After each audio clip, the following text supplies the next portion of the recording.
Qui sont ces salariés licenciés pour cause de délocalisation, mais qui malgré tout ont décidé de créer leur propre emploi?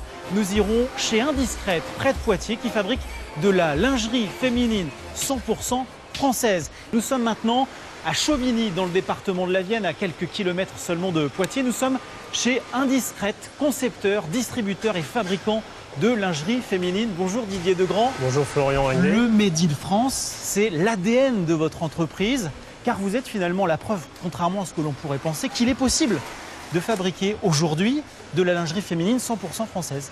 Alors oui, c'est tout à fait possible.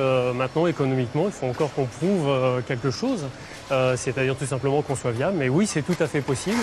Et le haut de gamme, c'est forcément la porte de sortie par rapport donc, à de la fabrication française. Parce qu'il faut préciser que vous et vos collaborateurs, vous êtes 26 aujourd'hui, je crois, vous êtes tous d'anciens ou presque d'anciens salariés d'un grand nom de la lingerie qui a décidé de délocaliser, de vous licencier. Et vous vous êtes dit, c'est pas possible.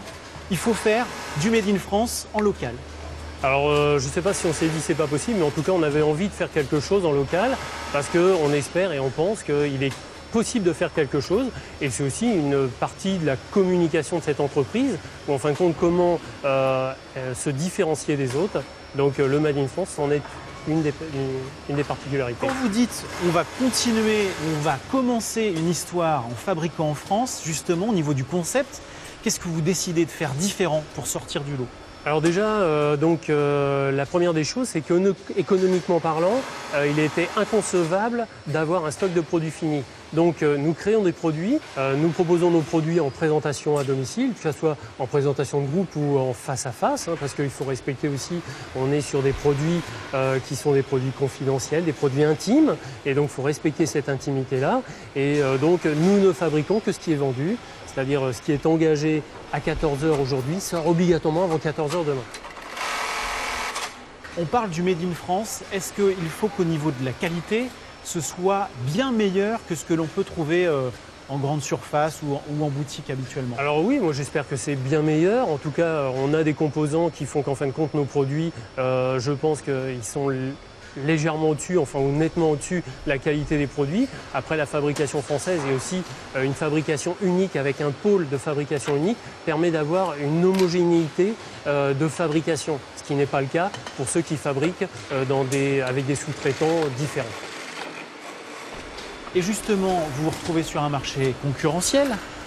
Comment vous vous situez par rapport à votre ancien employeur, à cette fameuse grande marque qui fait du haut de gamme également, qui vend des parures relativement chères? Comment vous vous positionnez, vous? Alors en termes de prix, de façon directe, nos prix sont à peu près 30, 40, voire 50% inférieurs à ces grandes marques-là. Pour une qualité équivalente, on est d'accord? Moi je pense que nos produits sont de qualité supérieure. Ouais. Donc maintenant ça n'engage probablement que moi et puis certaines clientes aussi qui nous font ce retour-là. Maintenant on n'a pas la même notoriété que la marque vous évoquez. Nous on est sur une cible à peu près 100-120 € la parure. Donc après si le produit est personnalisé, puisque on est sur un système où en fin de compte on a un produit de base et comme on fabrique ce que vendu, on va utiliser ce délai pour personnaliser éventuellement le produit. Personnaliser, c'est quoi? C'est une personne qui va avoir une différence mammaire. On va pouvoir, à l'intérieur d'un catalogue exhaustif d'une 50aine de ligues, tout n'est pas gratuit, bien sûr, il y a une majorité de points qui sont payants. Quasiment du sur-mesure. On va adapter le produit. Le sur-mesure, c'est plus compliqué que ça, c'est plus lourd que ça. Pour faire du Made in France, du fabriqué en France, pour pérenniser tous ces emplois, est-ce qu'il a fallu faire des efforts particuliers? Je pense évidemment au salaire.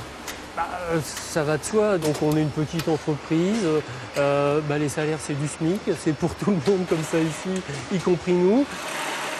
C'est exceptionnel quand même votre démarche. Quand je vous entends dire moi je me paye au SMIC, je suis le dirigeant de l'entreprise, il y a peu de patrons qui accepteraient ce sacrifice, cet effort-là? Il y a plein de patrons qui le font, moi je connais plein de chefs d'entreprise, locaux ou pas, je veux dire.